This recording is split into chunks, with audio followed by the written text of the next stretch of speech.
In this video, I'm going to show you the quickest way that I have found to factor a trinomial when there's a number in front of the x squared other than 1. So step 1, I'm going to drop this 2 off, and I'm going to move it over here and multiply it by the 6. I'll bring this x squared down because I dropped off this 2. Bring down your plus 7x. Bring down this plus sign, and what's 6 times 2? That's 12. Now I'm going to factor this. I'll put 2 sets of parentheses. I'll put an x here and an x here because x times x is x squared. Now I'm going to look at my 12. And I'm looking for 2 numbers that multiply to give me 12, but when I add give me 7. Hopefully you can see that that's 3 times 4. There's other factors of 12 like 2 times 6 and 1 times 12, but the only one that adds up to 7 is this one. So I'm thinking, well, 3 times 4 is 12, and 3 plus 4 is 7. So what I'm going to do is put the 3 here. I'll put this 3 here, and I'll put this 4 here. You can switch them around. You could have the 4 here and the 3 here. And since everything is plus, I mean, if you really look at this, they're all plus signs throughout this. These will be plus as well, both of them. That's one reason why they're both plus. There's other reasons. Now what I need to do is just deal with this times 2 that I multiplied by. So I'm going to have to use division. Kind of looking at this to undo multiplication, we do division. So what I'll do is I'll divide this 3 and this 4 by this 2. Which was originally here.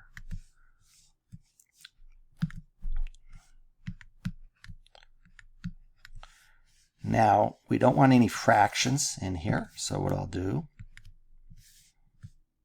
is, first I need to check to see if I can simplify 3 over 2. There's not a common factor other than 1 that goes into it, so I'll just leave it like this. It's pretty much in simplified form. So what I'm going to do to get rid of this 2 here is I will simply move it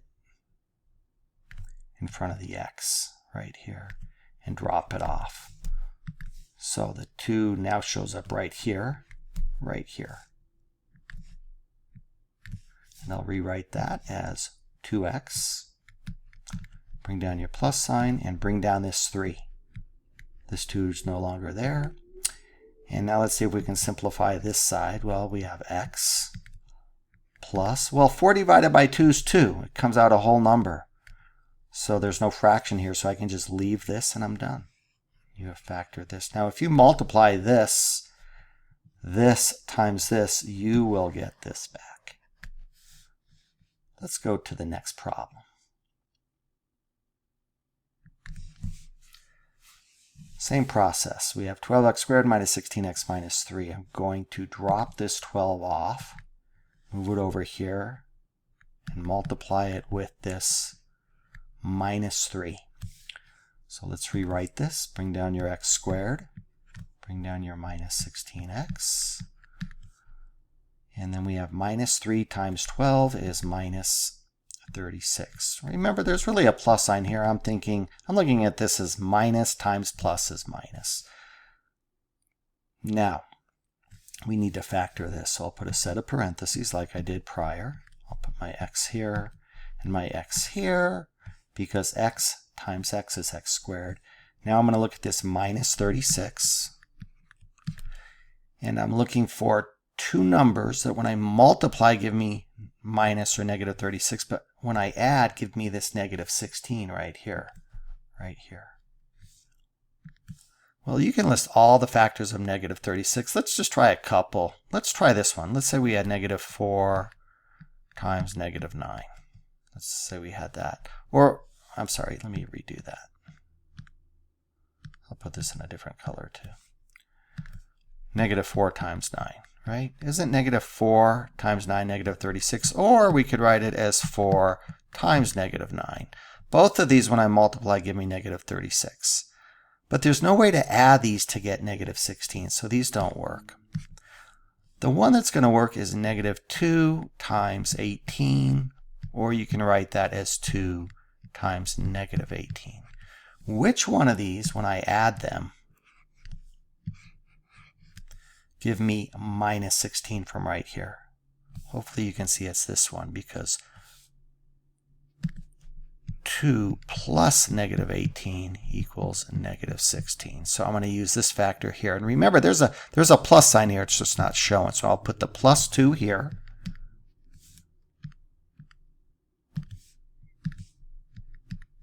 From right here, and the negative 18 here, or minus 18.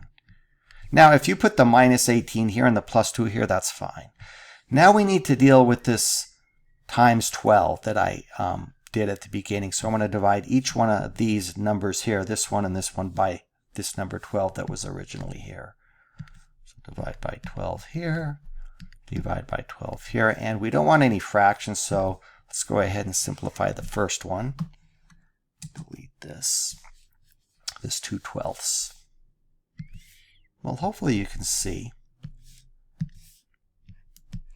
that we can reduce 2/12 to 1/6, right? Because they're both even, right? We have 2 over 12, so I can divide them both by 2. I didn't really need to write it over there.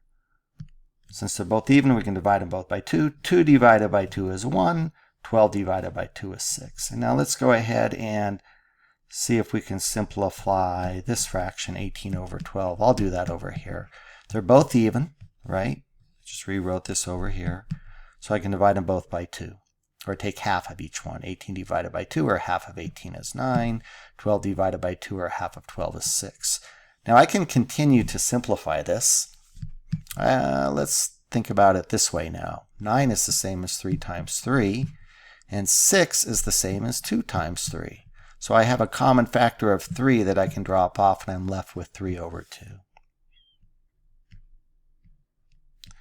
Now I'm just going to move this 6 and put it right here. And I'll move this 2 and put it right here. These drop off. And my final factored form is 6x plus, bring down this 1, times 2x, bring down your minus, and bring down this 3. And again, if you multiply this out, you will get this back.